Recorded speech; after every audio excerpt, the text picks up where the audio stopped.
Hello, I am trying to set up my slideshow here, but it doesn't seem to want to be responding. Uh, my name is Eric Johnson. I'm going to be doing a session on delusion. This is a three-part series. I did one on denial the other day. I'm going to do one today on delusion. So let me start there. That's the slide I'd like for you guys to see. I'd like for you to only see that, but however, I'm brand new to Zoom, and so I think I'm too close to my camera. Also, get my brim in place. However, delusion is basically a lie. It's a very fancy word, I'd say, in terms of us not being used to hearing the word. It's probably more apt to be heard in a doctor's office or a psychologist's office or that type of thing. So, or chemical dependency counseling office, where a person can be seen to be under delusion based on their belief in what is more commonly understood to be by their family members or their husbands or wives or employers as substance use disorder problems, such as alcoholism, what we're talking about in this session here. Delusion is best described as an inability to realistically assess oneself, meaning I'm not certain how I've gotten to where I'm at in life. I have not ever really evaluated who I am as a person, what my moral compass was, what my values have been, what families I was raised in, whether they had values or not, whether we had morals or not, whether my family was alcoholic or not. My family was. My parents were both alcoholics, and a lot of my family members were gotten into drugs, including myself. So we don't really explore or examine or have a deep introspection into who we are as people, because most of us are a bunch of shallow hows. We live life on the surface. We don't really see a need to go further than that in relationship to who we are. Delusion is a result of a combination of several things, including denial and defensiveness. As I mentioned, there's a trifecta, so to speak, to use a horse betting terminology. Denial, delusion, and defensiveness are all three of the same characteristics of an addicted person who will not ever reconcile the idea of having an addiction and a amoral life or a wrong lifestyle, so to speak, and having those two things be together. So the defensive person is going to say, I don't have a problem. The delusional person is going to lie about it and be under the impression or the influence that they don't have a problem. And denial is a part of everyone's life, of course, especially the addicted person.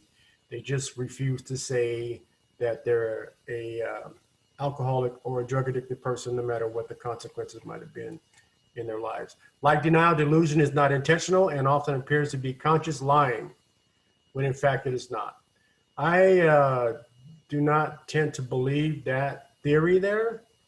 I know when a client will tell me that they went out and they drank, I'd ask them, hey, how long have you been sober? Oh, I just drank this past weekend or whatever it was.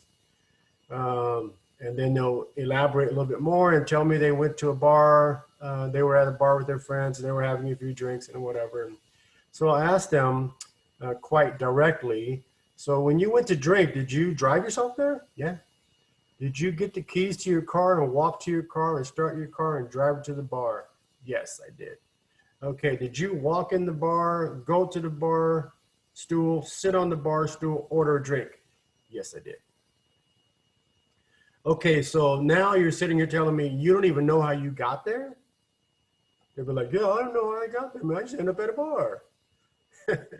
Well, when you logically break it down to them the way I just did, it becomes quite evident that they were very intent on making sure they ended up at that bar.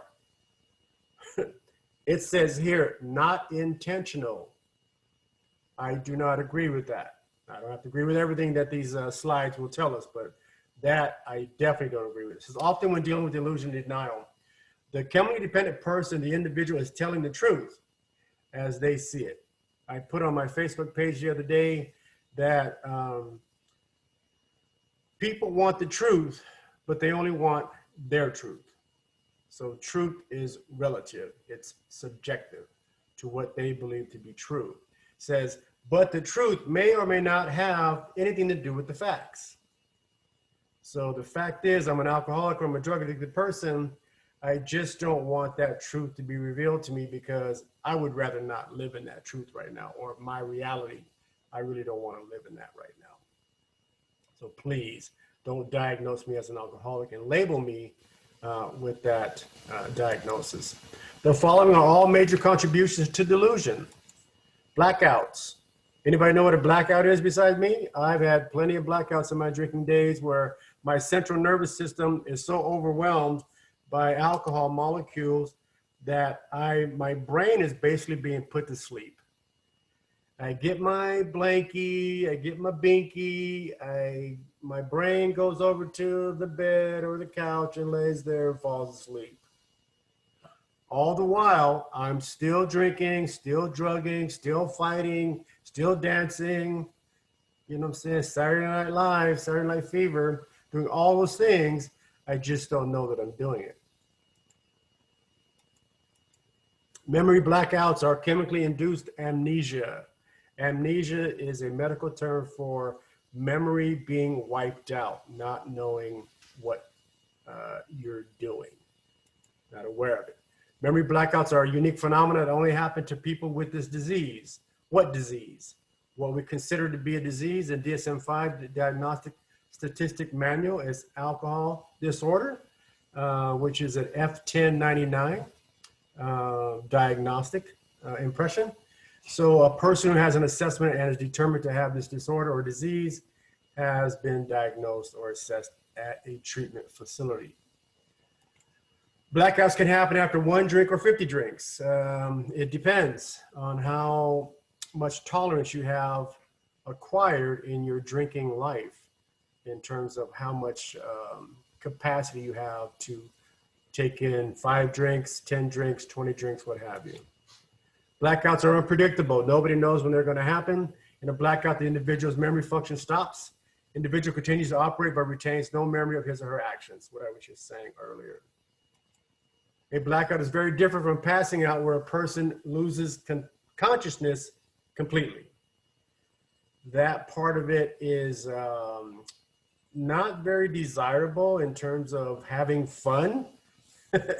When you lose consciousness, you're not going to be able to participate in fun anymore. No matter what you determine that fun to be, it is not going to exist anymore once consciousness is lost. An individual who's had a blackout may awaken in the morning in a strange place, or not remember how they got there, how they got home, or where they parked their car, or what they did the night before. I remember a story when I was younger. I lived at my sister's house here in Toppenish, Washington. I'm from Washington State. I'm in Washington State currently. And I was drunk. I was out partying, drove to her house, sped into an alley, drove up on these white bricks. For the life of me, I don't know how my car got up on those bricks, but it did. I walked out in the morning all groggy and still hungover, still intoxicated the night before, and looked out for my car. I didn't see my car anywhere. So I ended up walking to the back of the apartments, and my car was on those big bricks. And I stood there in disbelief, wondering how that happened, but understanding somehow I must have made that happen, because I would never let anyone drive me when I was an alcoholic or a drug addicted person. So often an individual has a blackout, does not realize that it had a blackout, because there's usually no loss or sensation of a loss of time. I remember another story I'll share with you. I won't share a whole bunch of stories, but I got a couple. I lived with a girlfriend of mine a long time ago, and I was asked to go to the store. And I got the car keys, I got the car, got the money, went to the store. It was bread or eggs, something like that, something very simple. anyhow, I went to the store. I don't remember getting the eggs or the bread or whatever I was instructed to get, and drove off. Me and my buddy, he went with me, and we come back 3 days later. I honestly thought I'd been gone about 20, 30 minutes and brought back the stuff that I was asked to bring back. And here I had been gone for 3 days. And so I was shown the door in that relationship very fast because of that lack of discipline, I would say. The person may also have a brownout, which is only remembering parts of the behavior the night before. The blackout comes in, comes out, comes in, comes out. I'm, remembering a few things, but not very many things. And so that is another part of delusion too, is having a brownout. The exact causes of blackouts are unknown, but is believed to be a result of the lack of protein in the brain during a drinking episode. Well, I would not actually believe science would say that a blackout is unknown, the source of it, especially if I'm consuming 15 alcoholic beverages in a row. I'm inclined to black out. The source is the alcohol. And the proteins in my brain, if I lack those, I'm just gonna have more absorption, more metabolism of alcohol. So if you eat and you're on a full belly, you're gonna get drunk slower. If you have an empty stomach and a lack of protein, there's less to metabolize in terms of absorption in the food that you have in your stomach. So you're gonna get drunk faster with an empty stomach. A euphoric recall. What do you think of when you hear the word or the phrase euphoric recall, right? Good times, the party days, the good memories, no bad decisions, no bad memories, no bad consequences, no whammies, so to speak. I'm dating myself there, but that's the way we want it in life. Want all the good things, not none of the bad things. Euphoric recall, simply put, is remembering the good times and discounting the forgetting about the bad times. We don't want to know about bad times. So if you could tell me I had a good time, I'm more inclined to listen to you. If you have me tell me I had a bad time, I'm gonna just forget all about listening to you. Euphoric recall is remembering the high, but not remembering the consequences. Multiple DUIs, multiple infractions or breaking of the law, multiple evictions from homes, car accidents, hospital visits, incarcerations, unemployment, on and on and on and on. Those are sometimes, not always, but sometimes direct consequences of substance use and my lack of control in regards to using substances. So that becomes an issue. A classic example of euphoric recall is, I must have had a good time last night because I can't remember a thing. Hello? Duh. Earth to subject. Earth to subject. If you lose consciousness and you don't remember a thing, you have lost connection with reality. That no longer existed for the unconscious person. That is just a waste of hours and time alive on the earth based on not being able to remember something because of alcohol or drug consumption. In euphoric recall, we forget about hangovers, too much money spent, arrests, fights, family problems, being late to work, etc. None of those things are a high priority any longer. Once intoxication is setting in, those things become secondary. Euphoric recall is much stronger for those people whose primary drugs are opiates or cocaine. Euphoric recall, and let me just say too also, cocaine and opiates seem to have a higher level of esteem or are regarded a lot higher, more desirable drugs to take. There's this stigma attached to being an alcoholic or a skid row bum and that type of thing. And the cocaine addicts and the heroin individuals seem to have a more glamorous view of what that is. Although I'm of a mind that says any drug addiction is a horrible condition to be in at any time, being a former alcoholic and drug addict myself. I've been sober now for almost 34 years. I got sober, almost 33 years rather. I got sober when I was 28 and in 1987, I believe it was. And I've been sober ever since. I'm 61 now. I know I only look 60 and a half, but I'm 61. And so